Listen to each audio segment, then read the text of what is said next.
ये झारखंड राज्य है और पूरे देश के आदिवासियों का ये झारखंड सेंटर पॉइंट है। यहाँ से जो आवाज़ उठेगी पूरे देश के आदिवासियों में जाएगा। और बता देना चाहते हैं, ये आदिवासी एकता रैली है, जिसमें सरना और ईसाई नहीं चलेगा। अजय जी, ये बताइए कि जो 2 फरवरी को राजभवन मार्च है और 3 तारीख को जैक का घेराव। देखिए, 2 तारीख हो, 3 तारीख हो या 4 तारीख हो, सभी में आदिवासी मुद्दाओं को लेकर के आंदोलन है। तो 2 तारीख को राजभवन का घेराव है, 3 तारीख को जैक बोर्ड का है और 4 तारीख को एक विशाल हमारा जो आदिवासियत की बचाने की जो रैली है मोरहाबादी मैदान में होगा। तो ये तमाम मुद्दाओं जो हैं हमारे आदिवासियों का, ये अपने हक अधिकार को बचाने की लड़ाई है।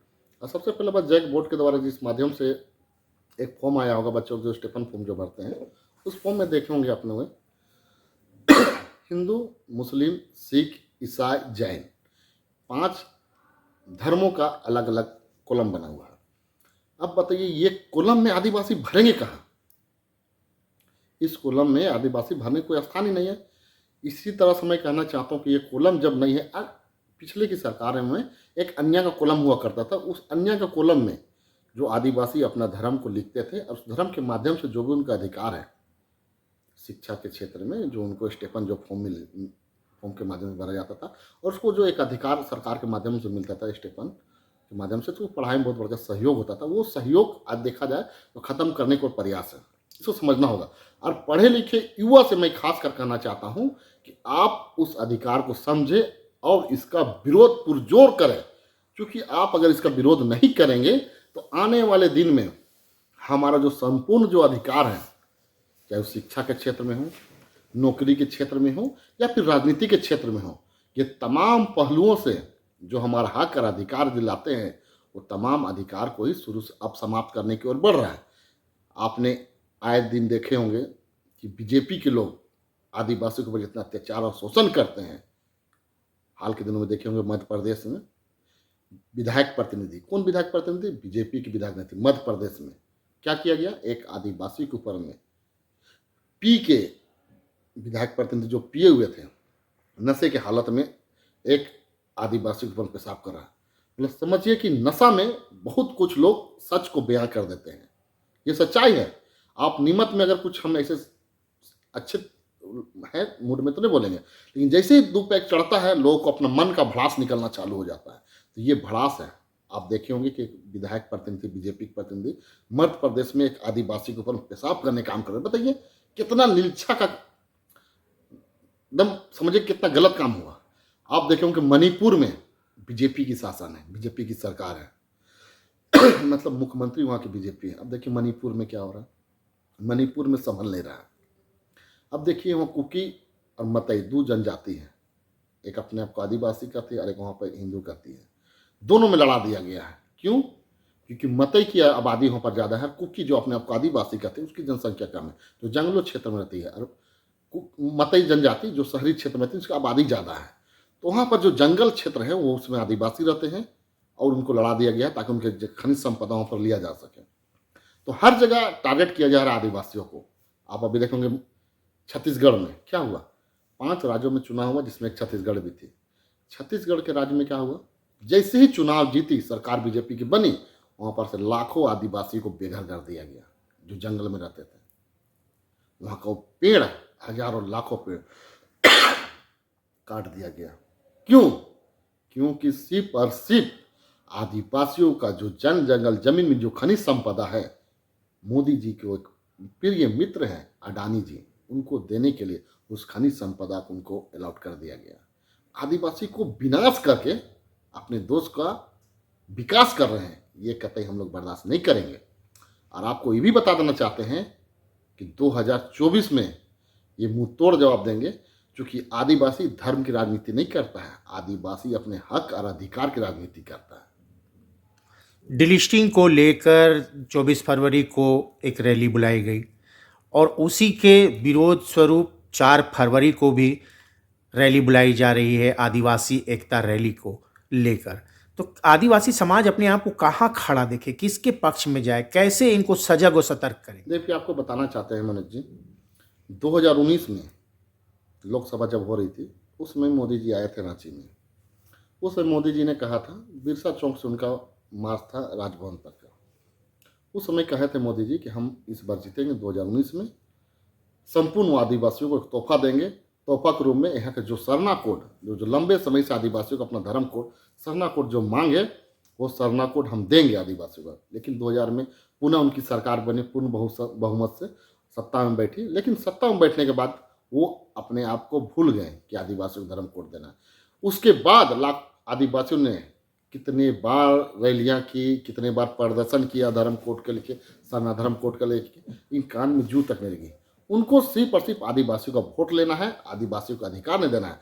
उसका साक्षात अगर हम प्रमाण की बात करें, आप देखेंगे एक राष्ट्रपति को बना दिएगा द्रौपदी मुर्मू को। क्यों? एक आदिवासी को बैठा दो, दिखा दो लोग देश के आदिवासियों को कि हम देखिए आदिवासी कितना शुभचिंतक है, उसको बैठा दिए हैं, राष्ट्रपति बना दिए। लेकिन उससे आदिवासी पिघलने वाले में से नहीं है। अपने हक अधिकार के लेने की बात जब होती है तो देखिए, जब संसद भवन का जब उद्घाटन किया गया तो कहाँ थी राष्ट्रपति हमारी? राष्ट्रपति महोदया कहाँ थी? राष्ट्रपति को दरकिनार कर दिया। क्यों? क्योंकि जो मीडिया है, खासकर आपका जो बड़े मीडिया है, जो हम बात करें, मतलब नेशनल चैनल की बात करें, वो नेशनल चैनल का मीडिया का फोकस दो तरफ ना हो जाए, इसीलिए और छीन भावना के नज़र से उनको अलग रखा गया। तो ये देखिए मीडिया का खेल, एक मीडिया को दो तरफ ना कैमरा हो जाए, इसलिए उसको बुलाया नहीं गया। क्योंकि राष्ट्रपति प्रथम नागरिक होते हैं देश के, और सबसे उच्च पद पे होते हैं, वो भी चुनाव जीत कर आई हैं। ठीक है। और देखिए अभी राम मंदिर हाल में उद्घाटन हुआ, कहाँ थे हमारी द्रौपदी मुर्मू? अब फिल्मी स्टार के, फिल्मी जगत के, पूरा वहाँ के हीरो हीरोइन जो लोग नाचते हैं, गाते हैं, एक्टिंग करते हैं, उनको लोग अपने निमंत्रण दिए, हमारे राष्ट्रपति को अपने दिए? आपने देखा होगा प्रेस मीडिया के माध्यम से, उनको अपने निमंत्रण दिए। तो ये छीन भावना, एक आदिवासी को बैठा दो और करोड़ों आदिवासी को कत्ल कर दो, उसके हक अधिकार के लूट लो, उसका जंगल के लूट लो, ये षड्यंत्र है बीजेपी का। ये चेहरा पर्दाफाश करेंगे हम लोग 2024 के चुनाव में।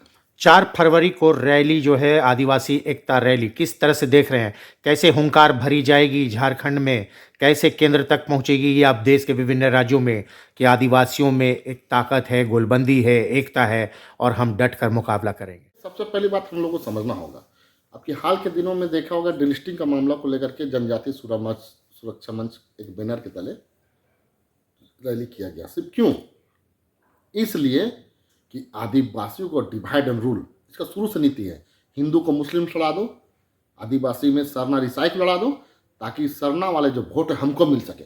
अरे भाई, जनजातीय सुरक्षा मंच के बैनर तले जो लोग हैं सब आरएसएस और बीजेपी के लोग हैं उसमें, अब देखे होंगे। तो आरएसएस और बीजेपी का ही तो सरकार है भाई केंद्र में। मोदी जी किन की सरकार है? आरएसएस बीजेपी की सरकार है। तो मोदी जी जो खुद है केंद्र में बैठे हुए प्रधानमंत्री है, तो जाकर उनसे बात करो ना। इस तरह के गलत मनसा को लेकर के रैली कीजिएगा तो नहीं चलेगा। ये झारखंड राज्य है और पूरे देश के आदिवासियों का ये झारखंड सेंटर पॉइंट है। यहाँ से जो आवाज़ उठेगी पूरे देश के आदिवासियों में जाएगा। और बता देना चाहते हैं, ये आदिवासी एकता रैली है, जिसमें सरना और ईसाई नहीं चलेगा, इसमें चलेगा आदिवासियों का हक अधिकार की रैली होगा। हमने पहले बताया था जनजातीय सुरक्षा मंच कहाँ रहती है? जब हमारे आदिवासियों के ऊपर अत्याचार और शोषण होता है। ये मध्य प्रदेश में जब पेशाब किया जा रहा था, उसमें कहाँ थी? ये सोए हुए थे। मणिपुर में हमारे आदिवासी बहनों को साथ, माताओं के साथ, वो भी एक्स आर्मी जो देश की सेवा किया है, उसकी पत्नी थी, उसकी बेटी थी, उसको नंगे करके घुमाया जाता है, उसके साथ बलात्कार किया जाता है। इसने देश की सेवा किया और वो धर्म से वो आदिवासी है, उसे व्यक्ति के साथ, उसकी बेटी और माताओं के साथ में अपने नंगे करके घुमाया गया। वहाँ पर बीजेपी की सरकार है, उसमें ये जनजातीय सुरक्षा मंच कहाँ सोई रहती है? हम लोग को अब समय आ गया है एकजुट होकर के, एकता होकर के आदिवासी को बचाने की, उसके हक अधिकार बचाने की, जंगल जमीन बचाने की, और मुंह तोड़ जवाब हम लोग 24 में देंगे। आपको बता देना चाहते हैं आदिवासी अपने हक अधिकार के लिए रैली कर रहा है, किसी जाति, किसी धर्म का नहीं, किसी को तोड़ने और मोड़ने का नहीं, अपने हक अधिकार बचाने के लिए 4 तारीख को विशाल रैली होगा। और जनजातीय सुरक्षा मंच के जो बैनर तले जो इतनी भीड़ आई थी, उससे अगर 10 गुना से भी ज्यादा भीड़ होगा, खचाखच भीड़ होगा, मोराबादी मैदान में पैर रखने का जगह नहीं होगा। मैं आपके प्रेस मीडिया के माध्यम से बता देना चाहता हूँ। तो लोग आपके 4 फरवरी का जो रैली है उसका विरोध भी तो कर रहे हैं विभिन्न संगठनों के कि इस रैली में ना आओ, ना आओ। क्या कहना चाहेंगे अपने विरोधियों को? देखिए, विरोधियों को मैं ही कहना चाहूँगा कि अपने हक अधिकार के लिए बात करें, बीजेपी का तलवा ना चाटें। जो लोग कह रहे हैं इस बात को, आप देखिएगा बैकग्राउंड से बीजेपी और आरएसएस का तलवा चाटने वाले ऐसे लोग हैं, और ऐसे लोगों से समाज को भी बचने की आवश्यकता है। सब्सक्राइब कीजिए ट्राइबल इंडिया टीवी को और लेटेस्ट अपडेट के लिए बेल आइकन क्लिक कीजिए। धन्यवाद।